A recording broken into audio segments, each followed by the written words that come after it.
Contraponto do Aldous Huxley. Olá pessoal, tudo bem? Eu sou a Carmen e hoje vou comentar este livro aqui com vocês. Um romance que me surpreendeu positivamente. Antes de começar a comentar, vou pedir para você se inscrever neste canal. Pedir também para que você curta esse vídeo, que me siga no Instagram, o Kiwi do Mundo. Eu pretendo que esse vídeo seja curto. Eu sempre falo isso, aí o vídeo ultrapassa os 20 minutos, ou quase chega a 20 minutos. Mas dessa vez vai ser Aldous Huxley. É o mesmo autor de Admirável Mundo Novo, aquela distopia famosa que a gente gosta bastante. Eu fiz um vídeo bem antigo sobre ela. E acaba sendo aquela sua obra mais famosa. De modo que eu tenho esse aqui há tanto tempo, há mais tempo até do que tinha o outro, do que tem o outro, mas nunca tinha me despertado interesse. Até que comecei a ler, né? Eu tô numa vibe de ler romances ingleses e aí esse chegou na minha mira. O que temos aqui? Nós temos aqui um romance de ideias. O que é um romance de ideias? Romance de ideias é aquele tipo de romance que não tem muita ação, não tem um enredo assim com grandes acontecimentos. Outra característica é um romance com muitas personagens. E uma outra característica, normalmente é um romance feito depois de uma guerra. É um tipo de romance bem característico assim. Acontece uma guerra, as pessoas ficam, e agora? Para onde vou, né? Dá para ter ação, né, no romance depois de uma guerra? E uma outra questão também em relação a esse ambiente de guerra é que fica tudo fraturado. Fica tudo fraturado, as coisas precisam se assentar, as pessoas começam a se questionar o que foi, por que foi, o que ficou, né, os resíduos do que foi um dia. E assim, todos precisam se ajustar. É o que aconteceu aqui com este romance, que foi publicado em 1930, foi escrito ali durante o período entre guerras. A gente está falando da Inglaterra. O Aldous Huxley, ele é inglês, embora Admirável Mundo Novo seja sobre a sociedade americana, esse aqui é sobre a sociedade inglesa.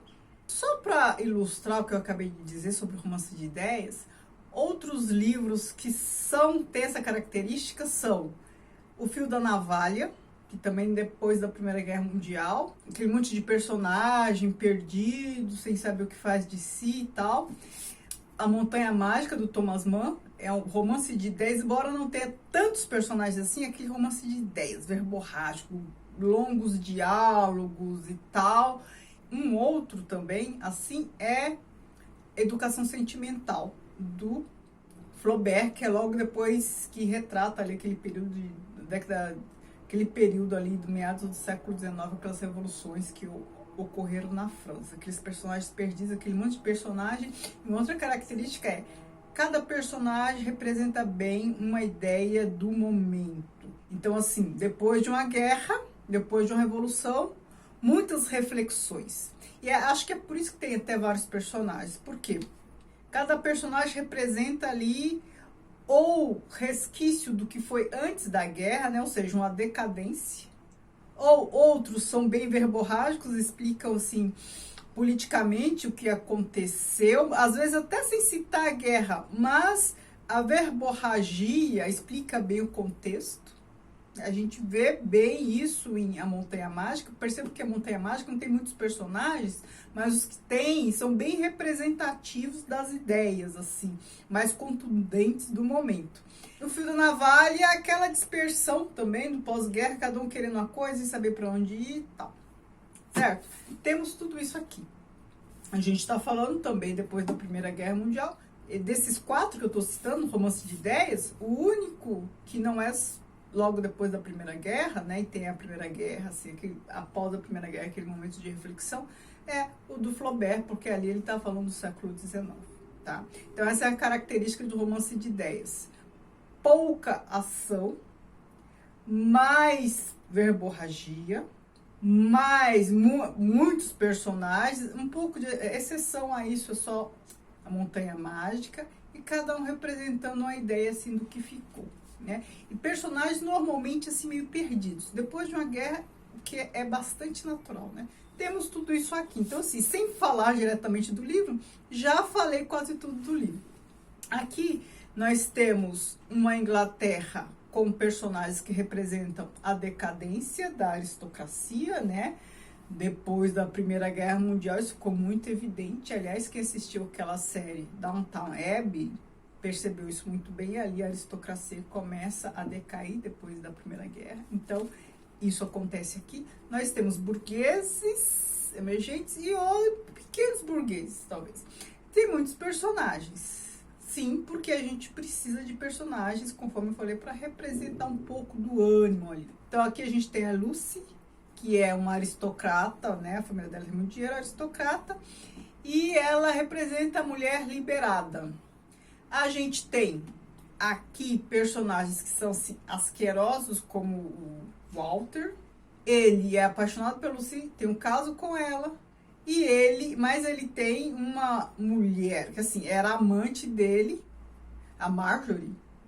Ela largou o marido para ficar com ele engravidou, não quer mais saber dela. E ela, assim, o tempo todo, então, um pouco depressivo por conta disso. Ele sempre correndo atrás da Lucy e ela clamando por atenção, né? Mesmo porque está grávida. Então, assim, ela abandonou o marido, ficou com ele e ele a despreza. E esse Walter, ele é um cápula. Então, assim, a história começa com os dois. Ele deixando ela, dando a desculpa para ir lá numa festa encontrar com a outra. Ela lá grávida, toda chorosa. E ele é daquele tipo tão cápula que pensa que o fato dele não querer mais saber dela é culpa dela. Mesmo reconhecendo que ele tá errado, que ele devia isso, devia aquilo, ainda assim ele acha que a culpa é dela. Enfim. Bem canalha mesmo.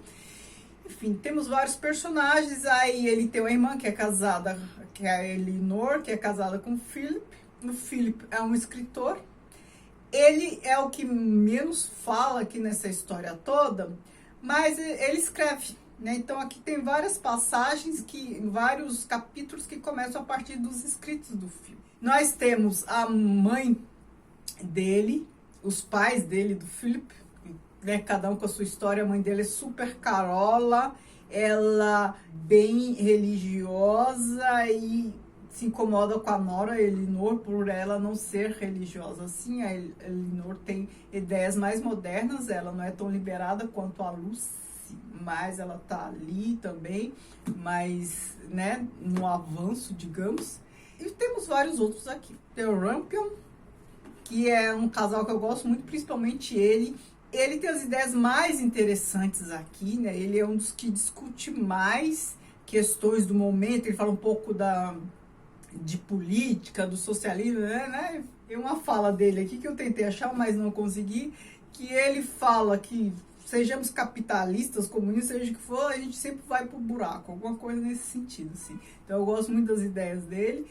E é um romance com vários personagens que estão, assim, nesse desencontro, tentando se achar, o que é muito natural depois de uma guerra. Então, contraponto, este nome, em inglês é point, counterpoint, vem da música.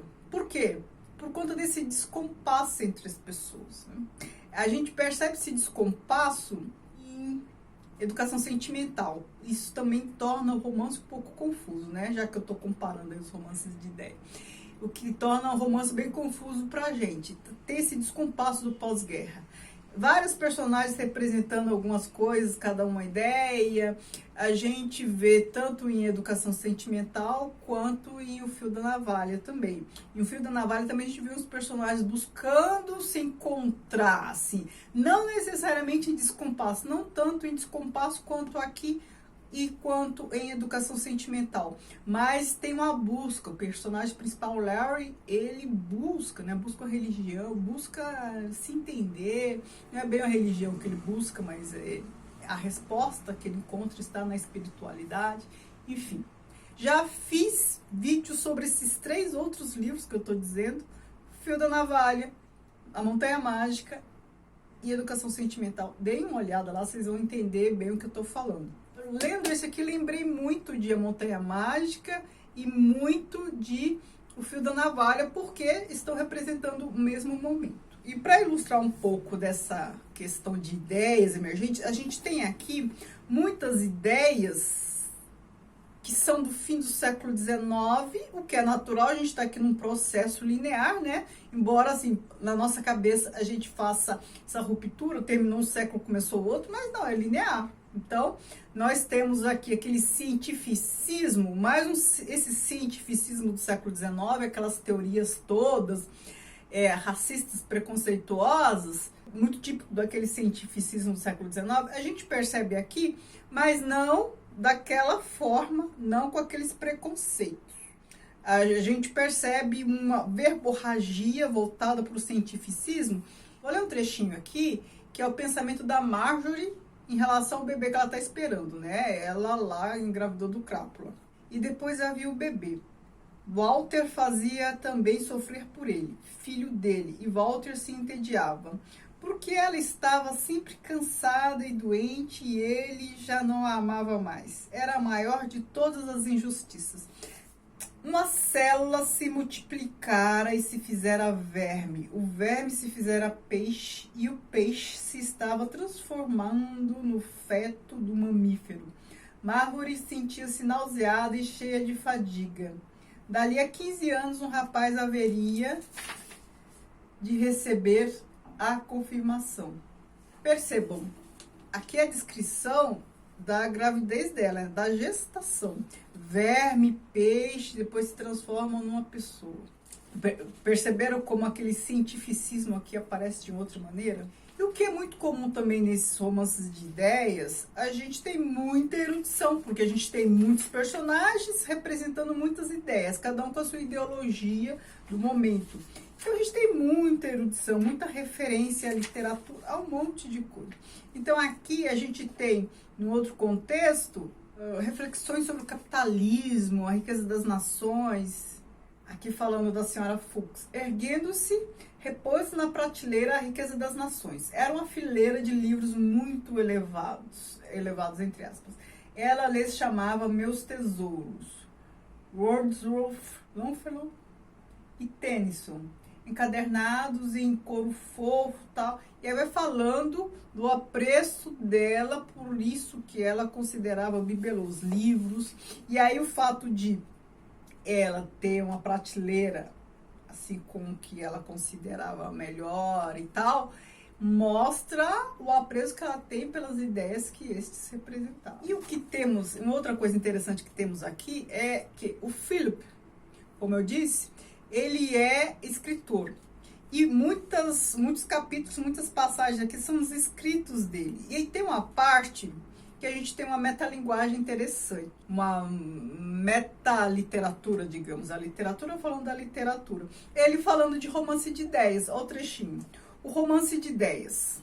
O caráter de uma das personagens deve se achar, tanto quanto possível, indicado nas ideias das quais ela é porta-voz.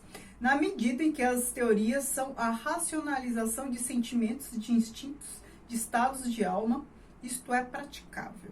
O defeito capital do romance de ideias é que somos obrigados a pôr em cena pessoas que têm ideias a exprimir, o que exclui mais ou menos a totalidade da raça humana, a parte apenas 0,01%. Aqui é a razão pela qual os romancistas verdadeiros, os romancistas natos, não escrevem tais livros.